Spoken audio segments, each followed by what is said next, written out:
Hello everyone, आपका स्वागत है आपके अपने चैनल मैथ किंग मेकर में। आज हम पढ़ने वाले हैं क्लास 12th का chapter 5 that is continuity and differentiability. बहुत ही इंपॉर्टेंट चैप्टर है आपके 12th के एग्ज़ाम के सिनेरियो में भी और कॉम्पिटिटिव एग्ज़ाम के सिनेरियो में भी बहुत ही इंपॉर्टेंट टॉपिक है, बहुत ही इंपॉर्टेंट चैप्टर है।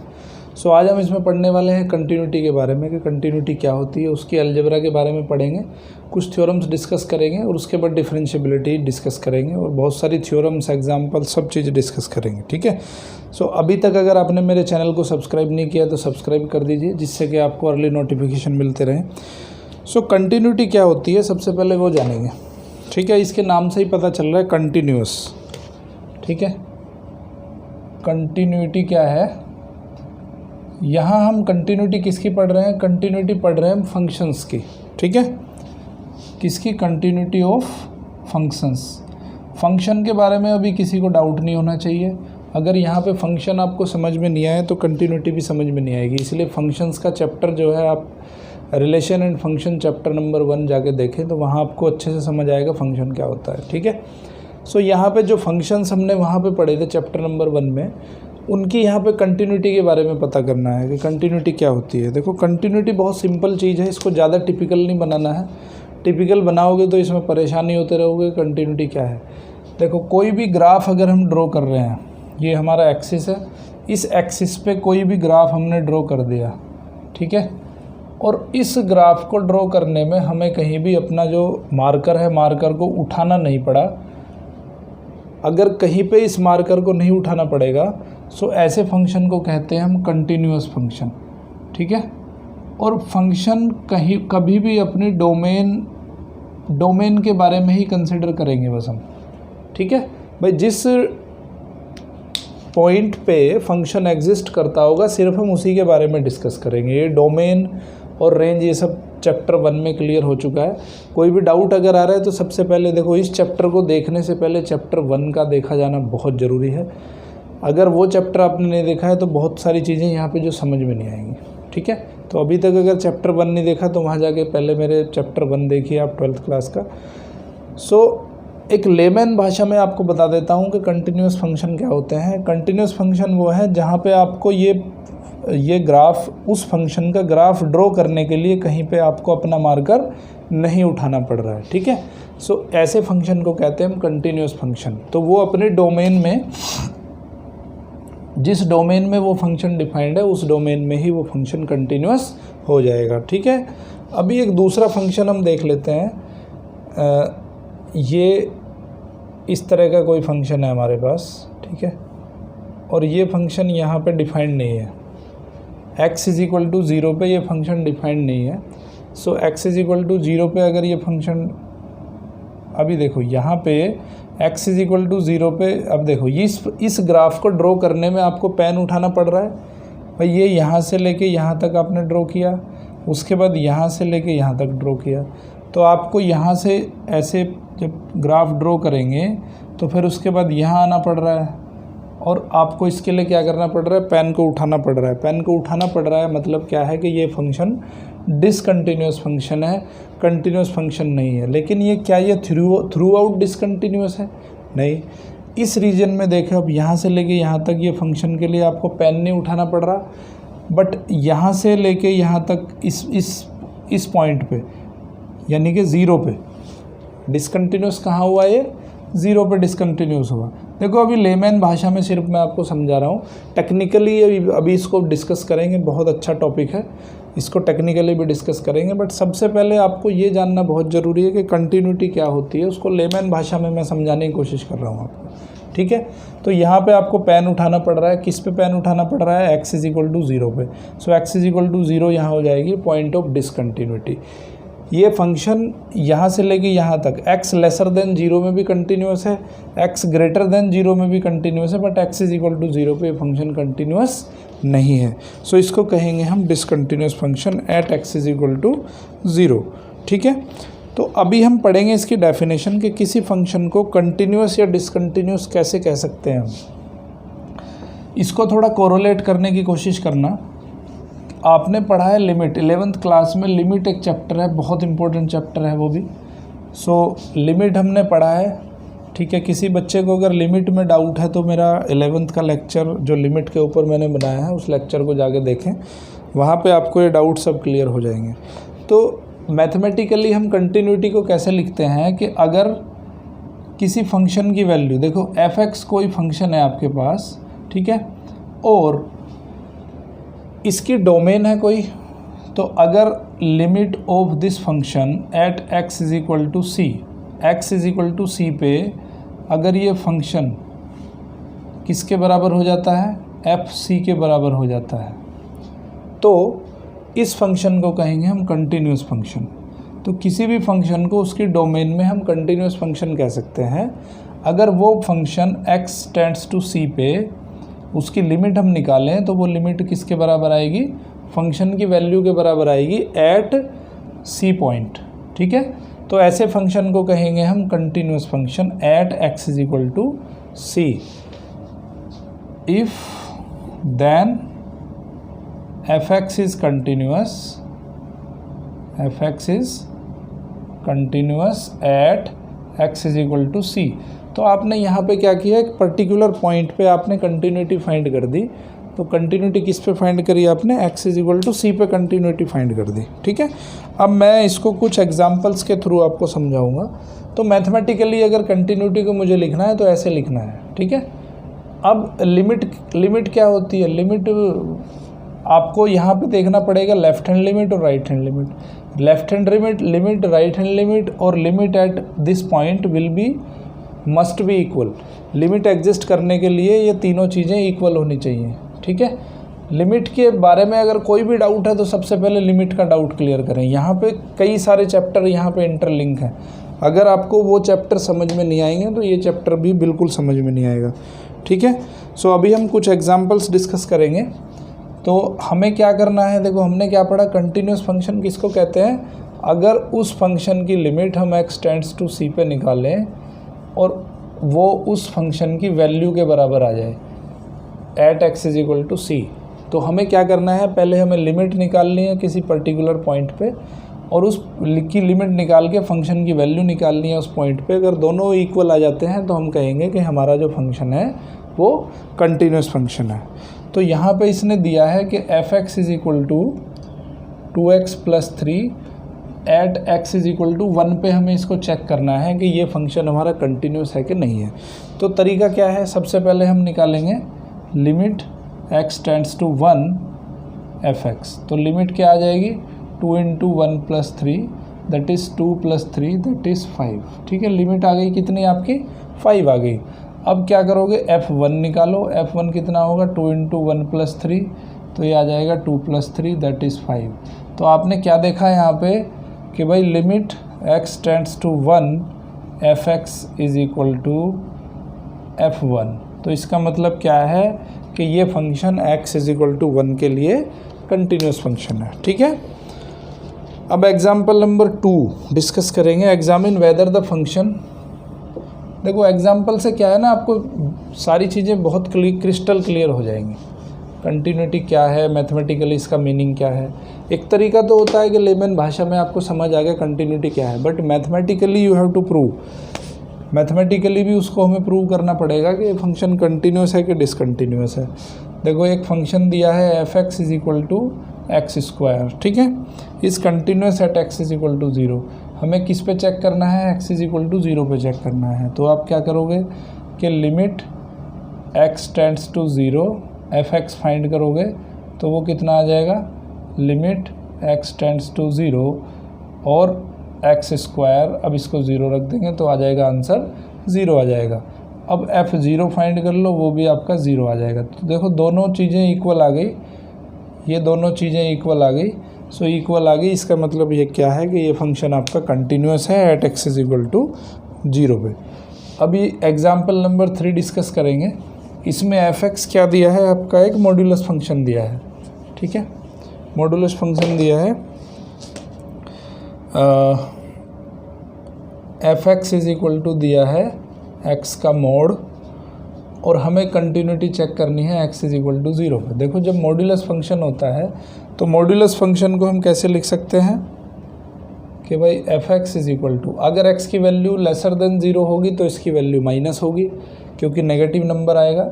अगर एक्स की वैल्यू ग्रेटर देन ज़ीरो होगी तो ये वैल्यू कैसी हो जाएगी, प्लस हो जाएगी, ठीक है, और ज़ीरो पे ज़ीरो हो जाएगी। तो हम लिख सकते हैं मॉड्यूलस फंक्शन, मैंने पढ़ा दिया आपको पहले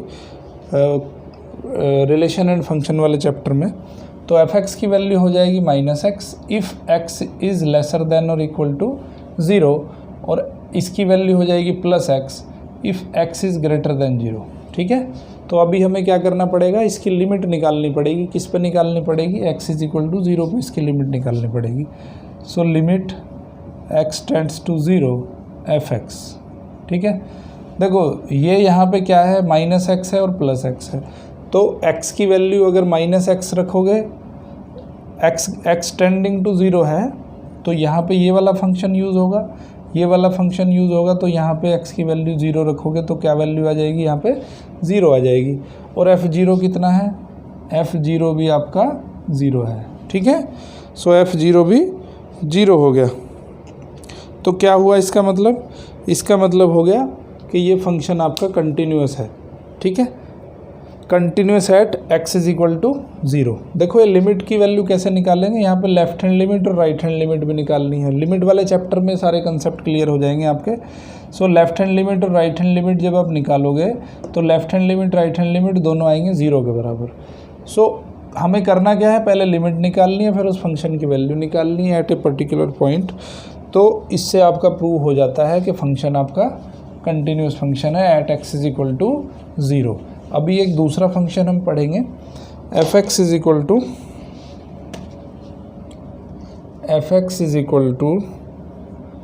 x cube plus three if x is not equal to zero, और वन के बराबर है if x is equal to zero, ठीक है।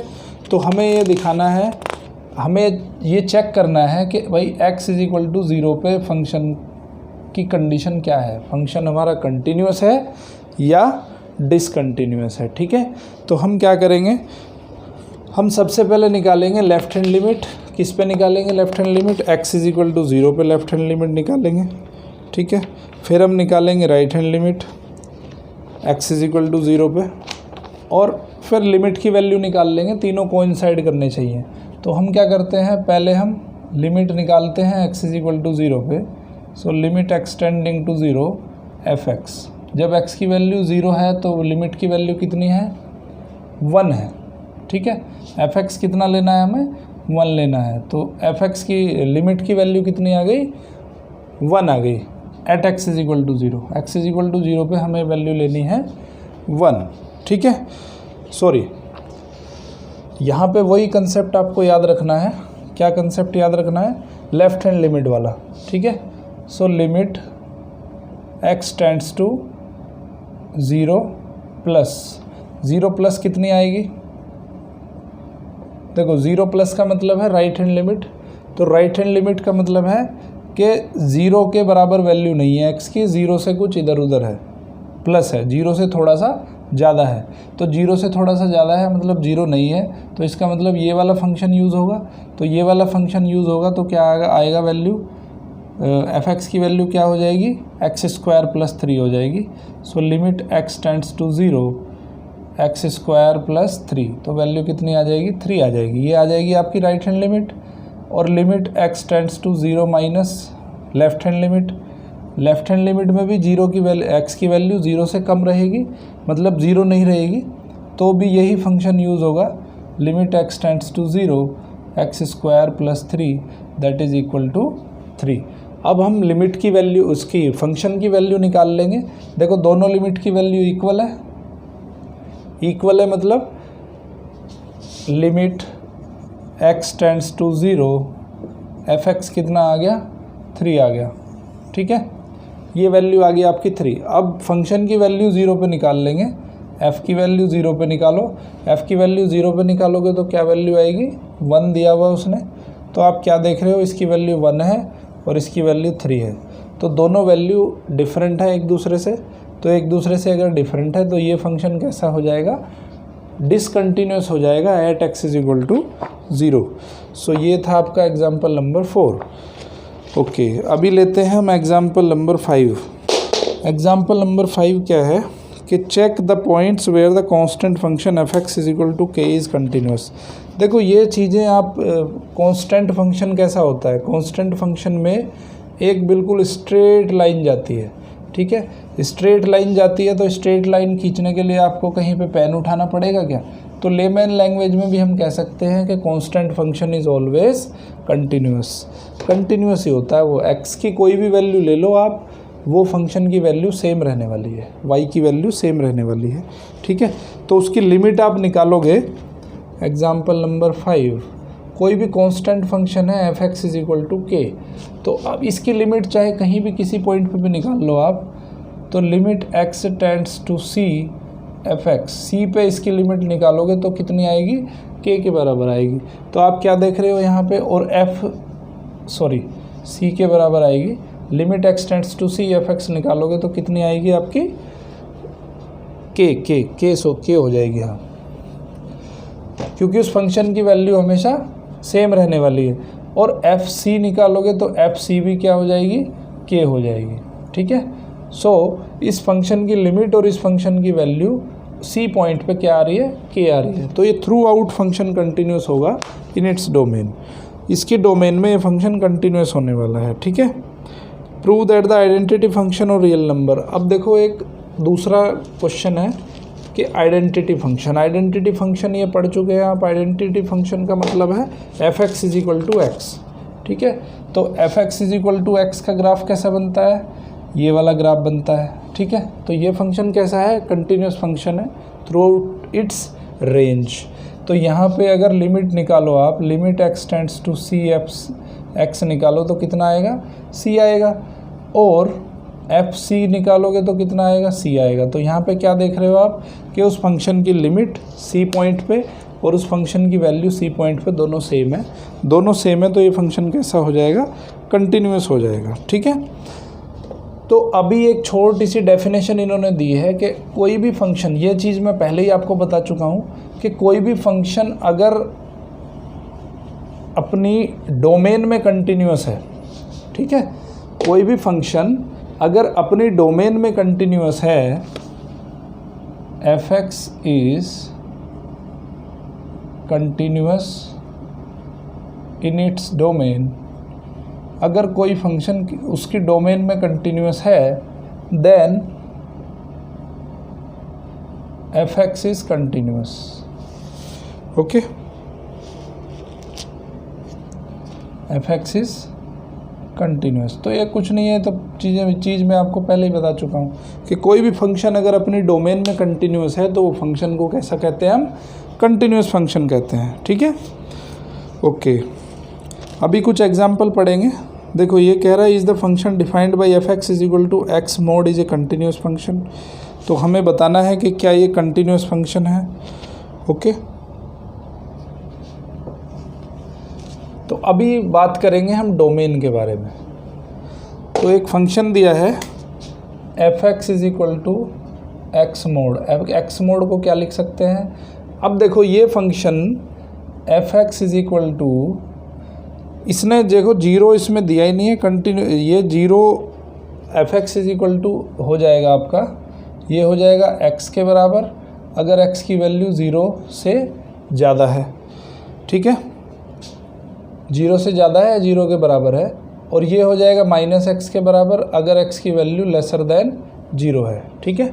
एक्स की वैल्यू लेसर देन जीरो है तो ये हो जाएगा, ये हम पढ़ चुके हैं ऑलरेडी कि मोड फंक्शन कैसे डिफाइन करते हैं।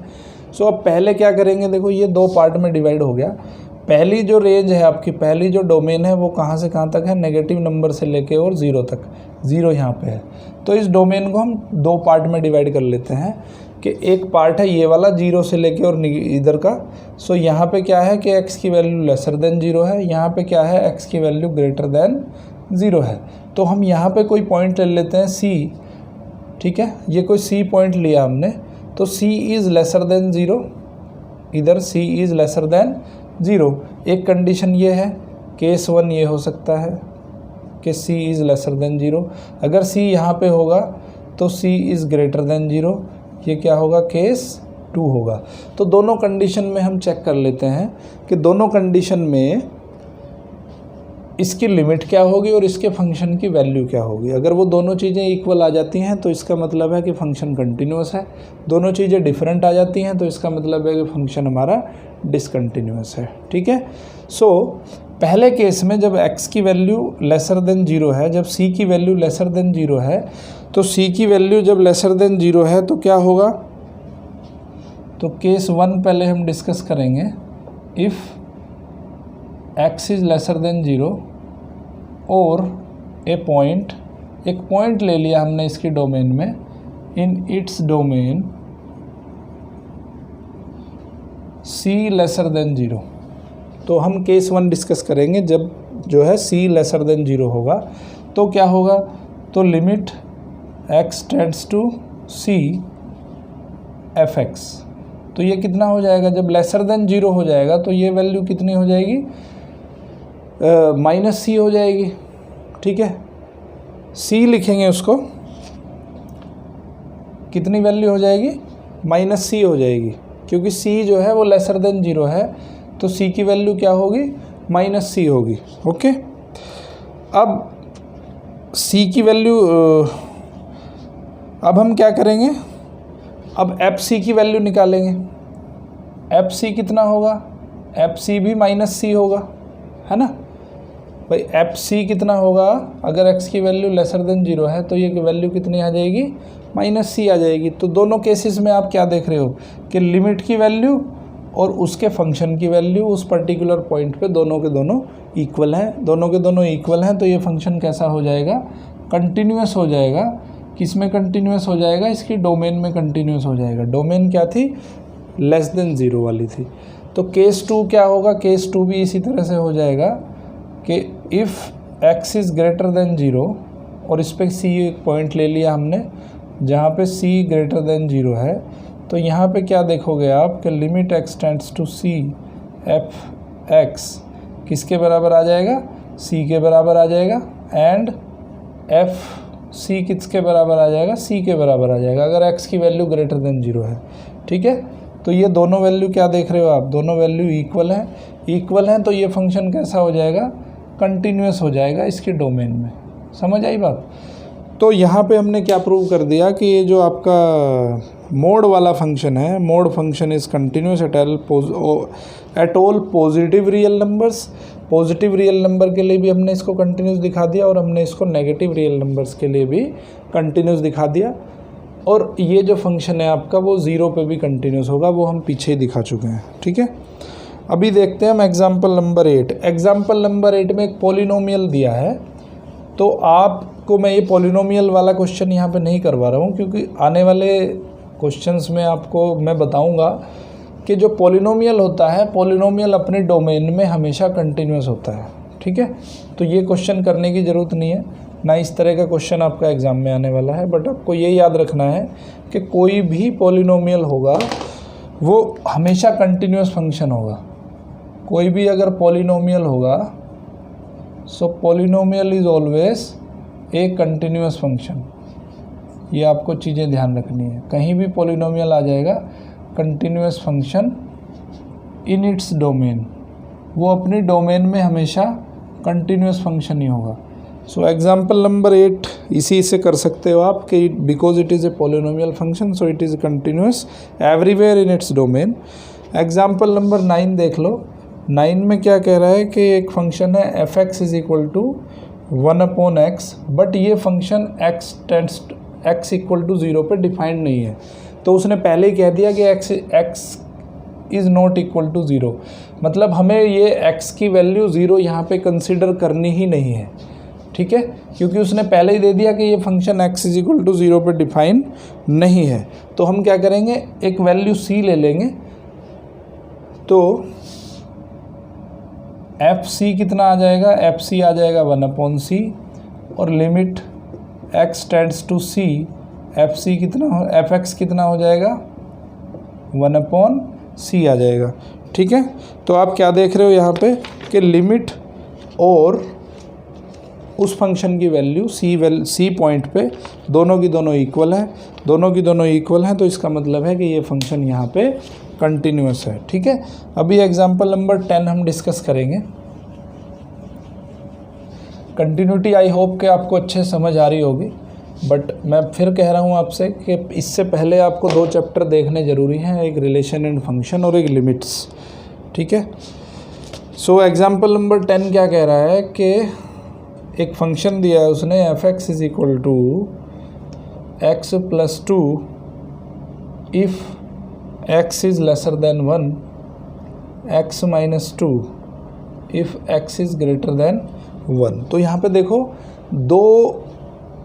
दो डोमेन में पार्टीशन हो रहा है कि एक डोमेन है 1 से लेफ़्ट वाली, ठीक है, 1 भी उसमें इंक्लूडेड है, x इज़ लेसर देन और इक्वल टू 1। तो एक डोमेन जो है ये वाली बन रही है और एक डोमेन आपकी ये वाली बन रही है। ठीक है, सो डोमेन 1 में क्या है कि x इज़ लेसर देन 1 और इक्वल टू, यानी कि ये 1 भी उसमें इंक्लूडेड है। जब x ग्रेटर देन 1 होगा तो फंक्शन की वैल्यू हो जाएगी x माइनस 2। तो कंसेप्ट हमारा सेम ही रहेगा। कंसेप्ट क्या रहेगा कि सबसे पहले हमें इस डोमेन के लिए कंसिडर करना है, c कोई पॉइंट यहाँ मान लेंगे, और जब इसको हम 2 पार्ट में इसको करना पड़ेगा हमें कि जब c की वैल्यू लेसर देन 1 होगी या इक्वल टू 1 होगी। c की वैल्यू लेसर देन 1 के लिए पहले डिस्कस करेंगे, फिर c की वैल्यू ग्रेटर देन 1 के लिए डिस्कस करेंगे, फिर c इज़ इक्वल टू 1 के लिए डिस्कस करेंगे, x इज़ इक्वल टू 1 के लिए डिस्कस करेंगे। तो इसकी हमें कंटिन्यूटी डिस्कस करनी है। सो अब पहली कंटिन्यूटी जो हम डिस्कस करेंगे, केस 1 क्या है कि if c is lesser than 1, c laser than 1 होगा तो fc कितना हो जाएगा, fc। देखो लेसर देन 1 के लिए ये वाला फंक्शन यूज़ होगा, तो क्या हो जाएगा fc, x की जगह पे c रख दो तो कितना हो जाएगा, c प्लस 2 आ जाएगा। और लिमिट फाइंड कर लो, limit x tends to c fx, तो लिमिट के लिए भी यही वाला फंक्शन यूज़ होगा, है ना भाई। x की वैल्यू c की वैल्यू अगर लेसर देन 1 है तो उसके लिए भी यही वाला फंक्शन यूज़ होगा। So limit x tends to c और fx कितना है, x प्लस 2 है, तो ये आ जाएगा आपका c प्लस 2। तो आप केस 1 में क्या देख रहे हो कि फंक्शन की वैल्यू और लिमिट की वैल्यू दोनों की दोनों वैल्यू सेम है। इसका मतलब क्या है कि ये फंक्शन कंटिन्यूस हो जाएगा। किस में कंटिन्यूस हो जाएगा, इस वाले डोमेन में ये फंक्शन कंटिन्यूस फंक्शन हो जाएगा। सिमिलरली इस वाले में भी देखेंगे हम। सो केस 2 क्या है, if c is greater than 1, तो fc कितना हो जाएगा, fc हो जाएगा ये c माइनस 2, c माइनस 2 हो जाएगा। और limit x tends to c fx कितना हो जाएगा, ये वाला वैल्यू रखेंगे, तो ये वैल्यू हो जाएगी आपकी, x की जगह पे c रख देंगे, तो ये हो जाएगा limit x tends to c x minus 2, तो ये हो जाएगा c माइनस 2। तो इस केस में भी क्या देख रहे हो आप कि दोनों लिमिट की वैल्यू और फंक्शन की वैल्यू इक्वल आ रही है।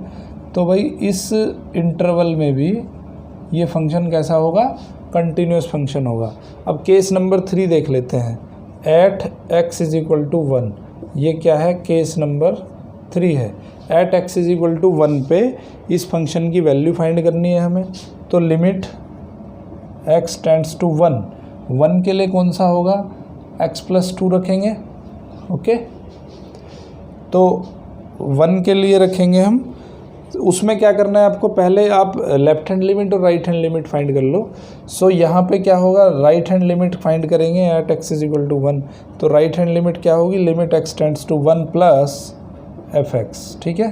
अब 1 प्लस के लिए क्या होगा, 1 प्लस का मतलब है कि x की वैल्यू ग्रेटर देन 1 है, ग्रेटर देन 1 के लिए हम क्या करेंगे, यूज़ x माइनस 2 यूज़ करेंगे। So limit x tends to 1, यहाँ पे लिख देंगे fx की जगह पे x माइनस 2, तो 1 रख दो, तो ये हो जाएगा 1 माइनस 2 दैट इज़ माइनस 1। अब राइट हैंड लिमिट, ये राइट हैंड लिमिट निकाल ली, अब लेफ्ट हैंड लिमिट निकाल लो, limit x tends to 1 minus fx, तो ये हो जाएगा लिमिट x टेंड्स टू 1, देखो माइनस का मतलब है कि x की वैल्यू लेसर देन 1 है, तो लेसर देन 1 के लिए क्या यूज़ होगा, x+2 यूज़ होगा। x+2 यूज़ हो रहा है, तो इसका मतलब क्या है कि 1+2 इज इक्वल टू 3। तो देखो यहाँ पे तो लिमिट ही इक्वल नहीं आ रही है, लेफ्ट हैंड लिमिट और राइट हैंड लिमिट ही इक्वल नहीं आ रही है। तो जब लेफ्ट हैंड लिमिट और राइट हैंड लिमिट इक्वल नहीं आती हैं, इसका मतलब क्या है कि limit does not exist, limit does not exist. तो जब लिमिट ही एग्जिस्ट नहीं कर रही है तो फंक्शन की वैल्यू कैसे एग्जिस्ट करेगी, या फंक्शन की वैल्यू तो एग्जिस्ट करेगी, बट यहाँ पे क्या है कि x इज इक्वल टू 1 पे लिमिट एग्जिस्ट नहीं कर रही है। तो जब लिमिट एग्जिस्ट नहीं कर रही है तो उसकी लिमिट निकालना भी पॉसिबल नहीं है x इज इक्वल टू 1 पे। तो इसका मतलब क्या है कि ये जो फंक्शन है वो x इज इक्वल टू 1 के लिए डिसकंटिन्यूस हो जाएगा, क्योंकि उस पर लिमिट एग्जिस्ट नहीं कर रही है। तो किसी फंक्शन के कंटिन्यूस होने के लिए पहला क्राइटेरिया ये है कि उस पॉइंट पे वो फंक्शन लिमिट उस पॉइंट पे एग्जिस्ट करना ज़रूरी है, ठीक है। तो x is equal to 1 is the only point of discontinuity. केवल ये x इज इक्वल टू 1 पे डिसकंटिन्यूस है, बाकी x लेसर देन 1 पे भी कंटिन्यूस है और x ग्रेटर देन 1 पे भी ये फंक्शन कंटिन्यूस है, ठीक है। अभी और कुछ एग्जांपल्स हम लेंगे, उन एग्जांपल से आपको बहुत सारी चीज़ें और भी क्लियर हो जाएंगी। ओके, सो अभी एग्जांपल नंबर 11 हम डिस्कस करते हैं। एग्जांपल नंबर 11 कैसा होगा कि f(x) की वैल्यू उसने दे दी x+2 if x is lesser than 1, 0 होगी if x is equal to 1, और x-2 होगी if x is greater than 1, ठीक है। अभी देखो पिछले क्वेश्चन में क्या दिया था उसने कि x+2 दिया था इफ़ x इज़, थोड़ा सा डिफरेंस है इसमें। तो अभी देखो ये जो लेसर देन और इक्वल टू के लिए तो सेम क्राइटेरिया है जो हमने पीछे पढ़ा था, वही बिल्कुल सेम है कि x लेस देन 1 था तो फंक्शन की वैल्यू क्या थी, x+2 थी, जो इससे पहले वाला एग्जांपल हमने किया था। x की वैल्यू ग्रेटर देन 1 है तो उसकी वैल्यू क्या थी, x-2 थी। तो हमने ये दिखा दिया था कि भाई 1 से इधर वाले रीजन में भी कंटिन्यूस है, 1 के इधर वाले रीजन में भी कंटिन्यूस है, ठीक है। तो ये जो केस 1 है, केस 2 है, वो पिछले में हम दिखा चुके हैं। तो अब हम खाली डिस्कस करेंगे यहाँ पे केस 3। केस 3 में क्या है, at x is equal to 1 पे हम डिस्कस करेंगे। तो 1 पे डिस्कस करने के लिए सबसे पहले आपको लेफ्ट हैंड लिमिट फाइंड करनी पड़ेगी। So limit x tends to 1, right hand limit find कर लो। 1 पे क्या आ जाएगी, यहाँ पे 1 प्लस है तो इसका मतलब ये वैल्यू लिखोगे, लिमिट x टेंड्स टू 1 और x-2 लिखो। x-2 लिखोगे तो 1-2 आ जाएगा, दैट इज़ -1। और लेफ्ट हैंड लिमिट इस पे क्या आ जाएगी, 1 पे, ये फिर उसी तरह आ जाएगा, x टेंड्स टू 1 और x+2 हो जाएगा यहाँ पे। सो 1+2 हो जाएगा यहाँ पे 3। तो आप क्या देख रहे हो यहाँ पे कि भाई लेफ्ट हैंड लिमिट और राइट हैंड लिमिट दोनों कोइंसाइड नहीं करती हैं वो एक दूसरे के साथ। तो इसका मतलब क्या है कि x is equal to 1 is the only point of discontinuity, उस पर लिमिट ही एग्जिस्ट नहीं करेगी। अब एक क्वेश्चन पढ़ेंगे, एग्जाम्पल नंबर 12 एग्जाम्पल भी बिल्कुल सिमिलर फैशन में है, बट उसमें थोड़ा सा डिफरेंस क्या दिया है उसने कि x इज इक्वल टू 0 पे वो फंक्शन डिफाइंड ही नहीं दिया, मतलब उसकी डोमेन ही नहीं दी है उसने। तो जब डोमेन ही नहीं दी है तो उसको हमें वहाँ पे कंसिडर भी नहीं करना है, ठीक है। देखो f(x) is equal to x+2 if x is lesser than 0 और -x+2 if x is greater than 0, ठीक है। तो हमें क्या करना है, यहाँ पे केस 1 और केस 2 डिस्कस करना है। देखो ये 0 है, एक डोमेन ये बनेगी, दूसरे डोमेन ये बनेगी, बट इसमें कमाल की बात क्या है कि 0 इंक्लूडेड नहीं है। 0 इंक्लूडेड नहीं है किसी भी डोमेन में, यानी कि 0 को एक्सक्लूड कर देना है। तो यहाँ पे 2 ही केस बनेंगे, एक तो इस डोमेन का और एक इस डोमेन का, ठीक है। So if x is lesser than 0, x is lesser than 0 ये बन गया आपका केस 1। तो उस कंडीशन में क्या होगा, लिमिट की वैल्यू फाइंड करो, लिमिट x टेंड्स टू 0। अगर x की वैल्यू लेस देन 0 होगी तो ये हमने एक C पॉइंट मान लिया जो सी इज़ लेस देन ज़ीरो, ठीक है। तो एक्स टेंड्स टू सी और एफ एक्स फाइंड कर लो, तो क्या आ जाएगा लेस देन ज़ीरो में, लेस देन ज़ीरो के लिए क्या यूज़ होगा, एक्स प्लस टू यूज़ होगा। सो एक्स प्लस टू यूज़ होगा तो उसकी वैल्यू क्या आ जाएगी, सी रख दो इसकी जगह पे। सो ये हो जाएगा limit x tends to c, less than zero के लिए फंक्शन है एक्स प्लस टू, तो मैं इसको लिख सकता हूँ सी प्लस टू, ठीक है।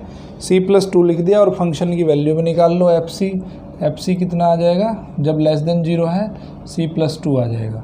तो यहाँ क्या देख रहे हो आप, दोनों ही लिमिट और वैल्यू दोनों इक्वल हैं, लिमिट और वैल्यू दोनों इक्वल हैं। दैट मीन्स ये फंक्शन इसमें कैसा होगा, कंटिन्यूस फंक्शन होगा, और इसमें भी ये फंक्शन कंटिन्यूस आ जाएगा सिमिलर फैशन में, ओके। और इसको हमें कंसिडर ही नहीं करना है कंसिडर क्यों नहीं करना है, क्योंकि यहाँ पे x की वैल्यू ज़ीरो उसने दी नहीं है सॉरी। तो ये फंक्शन जीरो पे डिसकंटिन्यूस होते हुए भी ये function total through out its domain it is a continuous function, क्योंकि function is not defined at x is equal to zero. X is equal to zero पे उसने कंसिडर ही नहीं करना हमें, वो दिया ही नहीं है उसने, ठीक है। अभी हम डिस्कस करेंगे एग्जाम्पल नंबर 13 भी कुछ ऐसा ही है। 13 में देखो बहुत सिंपल सी क्वेश्चन है आपके। तो 13 में उसने क्या दिया है कि f x is equal to x if x is greater than और इक्वल टू ज़ीरो, और ये हो जाएगा x square if x is lesser than zero, ठीक है। तो हमें प्रूव करना है कि ये फंक्शन हमारा कंटिन्यूस है। तो क्लियरली फिर हम क्या करेंगे, यहाँ पे फिर दो रेंज बनेगी, दो डोमेन बनेगी, एक ज़ीरो बनेगा और एक ये वाला बनेगा, ज़ीरो से कम और ज़ीरो से ज़्यादा। ज़ीरो से ज़्यादा वाले में ज़ीरो भी इंक्लूडेड है, इसमें ज़ीरो भी इंक्लूडेड है, ठीक है। तो अगर x की वैल्यू लेसर देन ज़ीरो है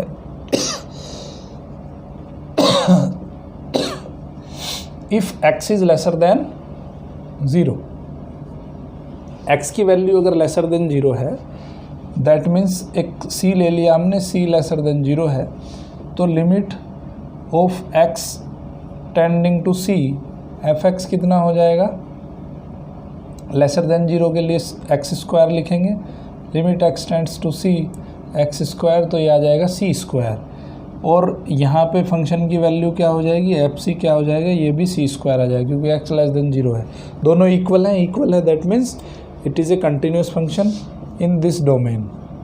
ये इस डोमेन में कंटिन्यूस फंक्शन हो गया, ओके। अब केस 2 डिस्कस करेंगे। केस 2 में भी ये कंटिन्यूस हो जाएगा, ठीक है। बहुत सारी चीज़ों में हम डिस्कस कर चुके हैं, बहुत सारे क्वेश्चंस में हम डिस्कस कर चुके हैं। अब केस 3 ले लेते हैं डायरेक्टली। केस 3 क्या करना है हमें, at x is equal to zero, x is equal to zero पर हम फाइंड करेंगे। देखो लेफ्ट हैंड लिमिट और राइट हैंड लिमिट फाइंड करेंगे। सो लेसर देन ज़ीरो अगर वैल्यू लेंगे, so limit x tends to zero minus का मतलब है x की वैल्यू लेसर देन ज़ीरो, इसका मतलब फंक्शन हो जाएगा x square. So f x is equal to limit x tends to zero, और एफ एक्स क्या हो जाएगा, एक्स स्क्वायर हो जाएगा, तो वैल्यू क्या आ जाएगी, ज़ीरो आ जाएगी। Limit x tends to zero plus f x, zero plus के लिए क्या हो जाएगा फंक्शन, ग्रेटर देन ज़ीरो के लिए x हो जाएगा। So limit x tends to zero x, ये भी क्या आ जाएगा, ज़ीरो आ जाएगा, और फंक्शन की वैल्यू ज़ीरो पे कितनी है, वो भी ज़ीरो है, इक्वल टू ज़ीरो है, तो x रख देंगे, x की वैल्यू ज़ीरो रखेंगे तो क्या वैल्यू आएगी, ज़ीरो आएगी। इसका मतलब क्या है कि ये फंक्शन कंटिन्यूस है थ्रू आउट इट्स डोमेन, हर पॉइंट पे, ज़ीरो पे भी ये फंक्शन कंटिन्यूस है। सो ये फंक्शन कैसा है, कंटिन्यूस फंक्शन है। एग्जाम्पल 14 ने दिया है आपका कि पॉलिनोमियल, कोई भी पॉलिनोमियल होता है वो कंटिन्यूस फंक्शन होता है। तो कैसे होता है वो मैं बता देता हूँ आपको, ठीक है। देखो पॉलिनोमियल क्या है कि पॉलिनोमियल की अगर लिमिट निकालोगे ना आप,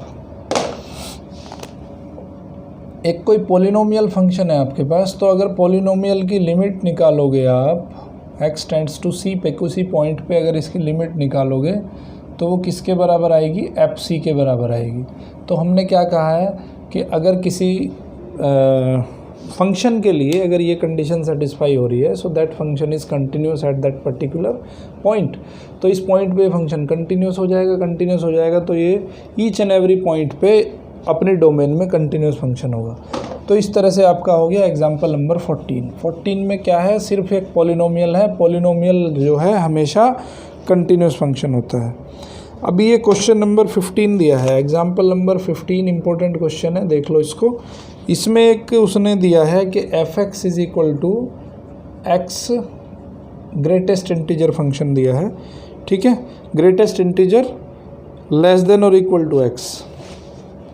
तो ग्रेटेस्ट इंटीजर फंक्शन में क्या करते हैं हम कि इसमें जो भी वैल्यू होती है वो हमेशा इंटीजर कंसिडर करते हैं। ये वैसे ही समझ में आ जाएगा आपको। देखो x की वैल्यू अगर f की वैल्यू अगर 1.1 भी है तो इसकी वैल्यू जो है उसके जो क्लोजेस्ट इंटीजर होगा, जो ग्रेटेस्ट इंटीजर होता है उसके बराबर होती है, ठीक है। तो यहाँ पे आप क्या देख रहे हो कि अगर देखो इस तरह का फंक्शन होता है कि अगर ये वैल्यू 0 से लेके और 1 के बीच है, ये फंक्शन में मैं ऑलरेडी कवर कर चुका हूँ। तो 0 से लेके 1 के बीच है तो y की वैल्यू हमेशा 0 रहेगी, ठीक है। जो लोएस्ट इंटीजर होगा उसके बराबर उसकी वैल्यू होगी। और अगर वैल्यू 1 हो जाती है y की, x की वैल्यू अगर 1 हो जाती है 1 से लेके और 2 के बीच, 1 से लेके 2 के बीच, इसमें देखो 2 इंक्लूडेड नहीं है, 1 से लेके 2 के बीच अगर वैल्यू हो जाती है तो ये वैल्यू कितनी आती है, x की वैल्यू 1 से लेके 2 के बीच हो जाती है तो y की वैल्यू कितनी आती है, 1 आती है, ठीक है। तो ये आपका 1 है, ये यहाँ पे 1 है, ये यहाँ पे 2 है, ठीक है। ये यहाँ पे अगर यहाँ x की वैल्यू देखो 0 से लेके अगर 1 के बीच है, 0 से लेके अगर 1 के बीच है तो y की वैल्यू कितनी है, 0 है। अगर x की वैल्यू 1 से लेके 2 के बीच है तो y की वैल्यू कितनी है, 1 है, ठीक है। तो 1 से लेके 2 के बीच कुछ भी वैल्यू हो उसकी वैल्यू 1 है। तो मैं यहाँ पे छोटी सी एक चीज़ आपको बताना चाहता हूँ कि अगर x इज इक्वल टू 1 पे ही देख लो आप, x इज इक्वल टू 1 के लिए देखो इसकी लेफ्ट हैंड लिमिट क्या होगी, 0 होगी, और राइट हैंड लिमिट क्या हो जाएगी, 1 हो जाएगी। भाई 1 के हल्का सा लेफ्ट में जाओगे, 1 के हल्का सा लेफ्ट में जाओगे तो इस फंक्शन की वैल्यू 0 से लेके 1 के बीच में कोई भी अगर नंबर है, कोई भी रियल नंबर है, उसकी वैल्यू, उस फंक्शन की वैल्यू क्या हो जानी है, 0 हो जानी है, ठीक है। भाई f की वैल्यू 0 से लेके और 0.99999 कुछ भी वैल्यू हो तो उसके लिए क्या वैल्यू हो जाएगी, 0 हो जाएगी। और f 0 से लेके इतने तक, ठीक है, 1 से लेके और 1.999999 इसके लिए वैल्यू क्या हो जाएगी, 1 हो जाएगी। तो मैं आपको ये चीज़ बताना चाह रहा हूँ कि अगर मैं कंसिडर करूँ at x is equal to 1, तो x इज इक्वल टू 1 पे अगर मैं लेफ़्ट हैंड लिमिट निकालूंगा, लेफ़्ट हैंड लिमिट अगर x इज इक्वल टू 1 पे निकलेगी तो उसकी वैल्यू कितनी आएगी, 0 आएगी, क्योंकि हम कंसिडर करेंगे 1 से स्मॉलर वैल्यू। सो 1 से स्मॉलर वैल्यू के लिए y की वैल्यू कितनी है, 0 है, फंक्शन की वैल्यू 0 है। और 1 प्लस करेंगे तो हम उधर चले जाएंगे तो क्या होगा, वैल्यू कितनी हो जाएगी, 1 हो जाएगी। तो यहाँ पे ना तो लेफ़्ट हैंड लिमिट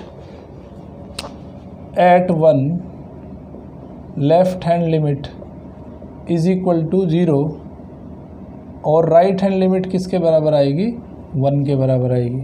तो इसका मतलब limit does not exist at x is equal to 1, limit does not exist at x is equal to 1। Similarly x is equal to 2, x is equal to 0, x is equal to 3, -1, -2, -3 किसी पे भी limit exist नहीं करेगी। और जब limit exist नहीं करेगी तो इसका मतलब क्या है कि वो फंक्शन यहाँ पे डिसकंटिन्यूस हो जाएगा। सो ये फंक्शन इंटीजर्स पे डिसकंटिन्यूस हो जाएगा, बाकी सब जगह पे कंटिन्यूस रहेगा, ठीक है। So at integers only it is discontinuous, but at every point except integer, integer के अलावा हर पॉइंट पे ये फंक्शन कंटिन्यूस रहेगा। अभी पढ़ेंगे हम अलजेब्रा ऑफ कंटिन्यूस फंक्शन कि भाई कंटिन्यूस फंक्शन में, अभी कंटिन्यूस फंक्शन तो मैंने बता दिया, बट अगर दो फंक्शन कंटिन्यूस हैं आपको दिए हुए हैं और उनका एडिशन करना है, हमें सब्सट्रैक्शन करना है, मल्टीप्लिकेशन करना है, डिवीज़न करना है, तो क्या वो फंक्शन भी कंटिन्यूस होंगे या नहीं होंगे, वो सब चीज़ें हम डिस्कस करेंगे। तो हम दो फंक्शन ले लेते हैं, let f and g are continuous. दो फंक्शन मैंने ले लिए, कौन कौन से ले लिए, f एंड g दो फंक्शन हैं जो कंटिन्यूस हैं। तो पहली चीज़ जो मैं बताने जा रहा हूँ आपको f plus g, f plus minus g। दूसरी चीज़ क्या बता रहा हूँ, f इंटू g। और तीसरी चीज़ बता रहा हूँ f डिवाइडेड बाई g, जहाँ पे g की वैल्यू नहीं है इक्वल टू 0। तो ये तीनों ही कंडीशन में ये फंक्शन जो होगा वो कंटिन्यूस फंक्शन होगा। ओके, तो ये चीज़ आपको ध्यान रखनी है कि अगर दो आपके पास कंटिन्यूस फंक्शन है तो एट सी कोई पॉइंट दे दिया तो ये फंक्शन भी उस पॉइंट पे ये फंक्शन भी कंटिन्यूस होंगे। ठीक है, तो ये चीज़ आपको याद रखनी है। उसके बाद है एग्जाम्पल नंबर 16 में कह रहा है कि prove that every rational function is continuous. तो रेशनल फंक्शन कैसा होता है भाई, जिसको हम px अपॉन qx की फॉर्म में लिख सकते हो, उस फंक्शन को क्या कहते हैं, रेशनल फंक्शन कहते हैं। px भी कंटिन्यूस है, qx भी कंटिन्यूस है। तो अभी हमने क्या पढ़ा है कि दो फंक्शन को अगर डिवाइड कर दे जो कंटिन्यूस हैं तो उनका डिवीज़न जो होगा वो भी एक कंटिन्यूस फंक्शन होगा। तो इस वाली थ्योरम से ये प्रूव हो जाता है कि px अपॉन qx जो है वो कंटिन्यूस फंक्शन है। ठीक है, discuss the continuity of sine function. Sine function आपने पहले ही पढ़ चुके हो कि साइन फंक्शन कैसा होता है, इसका ग्राफ आपको मैंने पढ़ा चुका हूँ, ग्राफ इसी 12th के लेक्चर में। ठीक है, 11th के लेक्चर में, 12th के लेक्चर में। ये कैसा है, साइन का फंक्शन ग्राफ है। तो ये आपको कहीं से टूटा हुआ नज़र आ रहा है, बिल्कुल नहीं है। तो it is continuous and at each and every point. ठीक है, तो ये फंक्शन भी आपका कंटिन्यूस फंक्शन है। उसी तरह से आपको कोस का ग्राफ भी कहीं पे डिसकंटिन्यूस नहीं होता है। और टेन का ग्राफ कैसा होता है, देखो टेन क्या होता है, sine x upon cos x. ठीक है, टेन होता है sine x upon cos x. तो साइन एक्स भी कंटिन्यूस है, किस में कंटिन्यूस है, अपने डोमेन के अंदर कंटिन्यूस है। ठीक है, कोस एक्स भी अपने डोमेन के अंदर कंटिन्यूस है। तो टेन एक्स भी अपने डोमेन के अंदर कंटिन्यूस होगा, बशर्ते देखो इससे हम प्रूव कर सकते हैं, because sine x is continuous, cos x is continuous, so tan x will be continuous by this property, क्योंकि साइन और कोस एक दूसरे को डिवाइड कर रहे हैं इसमें। ठीक है, उसके बाद है एक थ्योरम दी है। थ्योरम में क्या है कि अगर दो फंक्शन को कंपोजिट कर दिया जाए, ठीक है, एक फंक्शन f है और एक फंक्शन g है, दोनों के दोनों फंक्शन आपके कंटिन्यूस हैं, तो उनका जो कंपोजिट फंक्शन बनेगा, कंपोजिट फंक्शन भी कंटिन्यूस फंक्शन होगा, ये कह रहा है वो। ठीक है, सो अगर f and g are two continuous function at point c, then f o g ये कंपोजिट फंक्शन है। F o g of x को क्या लिख सकते हैं, एफ ऑफ जी एक्स लिख सकते हैं। तो ये फंक्शन भी आपका कंटिन्यूस फंक्शन होगा। ठीक है, ये भी कैसा होगा, कंटिन्यूस फंक्शन होगा एट सी, क्योंकि एफ और जी दोनों कंटिन्यूस फंक्शन है। तो इससे रिलेटेड आप एक एग्जांपल देख सकते हो, साइन एक्स स्क्वायर। ठीक है, एक फंक्शन देखो, यहाँ पे दो फंक्शन है। पहला फंक्शन क्या है, एक फंक्शन है f x is equal to f t, ले लो इसको, f t is equal to sine t है एक फंक्शन। ठीक है, और एक फंक्शन ले लो आप जी टी। ठीक है, जी टी क्या है भाई, जी टी है आपका T square. Okay, G T है आपका टी स्क्वायर। तो ये फंक्शन कैसा है, देखो एफ टी भी कंटिन्यूस फंक्शन है, जी टी भी कंटिन्यूस फंक्शन है तो साइन एक्स स्क्वायर भी कंटिन्यूस फंक्शन होगा। ठीक है, इसको ऐसे भी टी से थोड़ा अगर कन्फ्यूजन क्रिएट हो रहा है तो ऐसे भी लिख सकते हो कि f x is equal to sine x और g x is equal to x square. ठीक है, तो ये एक्चुअली दो फंक्शन का फंक्शन है, it is a composite function. So यहाँ पे साइन एक्स भी कंटिन्यूस है और एक्स स्क्वायर भी कंटिन्यूस है, तो ये फंक्शन भी कंटिन्यूस होगा by the property of composite function. ठीक है, उसके बाद एक फंक्शन और दिया है, एक और डिस्कस कर लेते हैं। एक फंक्शन गिवन है f x is equal to 1 minus x plus x. ठीक है, तो अब ये देखो, एक तो फंक्शन ये है 1 माइनस एक्स प्लस एक्स। ठीक है, तो एक तो जी एक्स, एक तो एफ एक्स दे दिया उसने, ये अंदर वाला 1 माइनस एक्स प्लस एक्स, और जी एक्स क्या दे दिया, जी एक्स दे दिया इसका कंपोजिट, इसका मॉड्यूलस, इस सारे का मॉड्यूलस। ठीक है, सॉरी जी एक्स दे दिया उसने एक्स का मॉड्यूलस। ओके भाई, अगर ये एफ एक्स है तो ये अगर एक्स है तो इसका मॉड्यूलस, इसका मॉड्यूलस ये है। ठीक है, तो अब ये देखो, ये फंक्शन को हम ऑलरेडी प्रूव कर चुके हैं कि ये फंक्शन कैसा है, कंटिन्यूस फंक्शन है। अब देखो x मॉड्यूलस कंटिन्यूस फंक्शन है, 1 माइनस एक्स एक पॉलिनोमियल हो गया, तो ये भी कंटिन्यूस हो गया, ये भी कंटिन्यूस हो गया, तो दोनों का ऐड करेंगे तो वो भी फंक्शन कंटिन्यूस होगा। तो अब ये कंपोजिट बन रहा है किसका, f और g का कंपोजिट फंक्शन है, ये कंपोजिट फंक्शन है, तो by the theorem of composite function it is continuous function. तो इस तरह से एग्जाम्पल नंबर 20 आपका कंप्लीट होता है। उसके बाद दी है आपकी एक्सरसाइज नंबर 5.1। एक्सरसाइज 5.1 बहुत इंपॉर्टेंट है और इसी तरह से पूरी एक्सरसाइज हो जाएगी। आगे में हम इसको डे 2 में कवर करेंगे। इससे नेक्स्ट जो टॉपिक है हमारा डिफरेंशिएबिलिटी है। तो इस चैप्टर को, इस एक्सरसाइज को 5.1 को बहुत अच्छे से कंप्लीट करो, और कंप्लीट करने के बाद अगर कोई डाउट आता है तो कमेंट बॉक्स में जाके कमेंट करो। और इस चैप्टर में कोई भी शॉर्टकट नहीं यूज़ करना है, इसको अच्छे से समझना है क्योंकि ये बेसिक है आपका। JEE वालों के लिए तो स्पेशली, अगर ये चैप्टर समझ में नहीं आएगा, कुछ भी इसमें टॉपिक है वो आप बिल्कुल भी स्किप नहीं करोगे।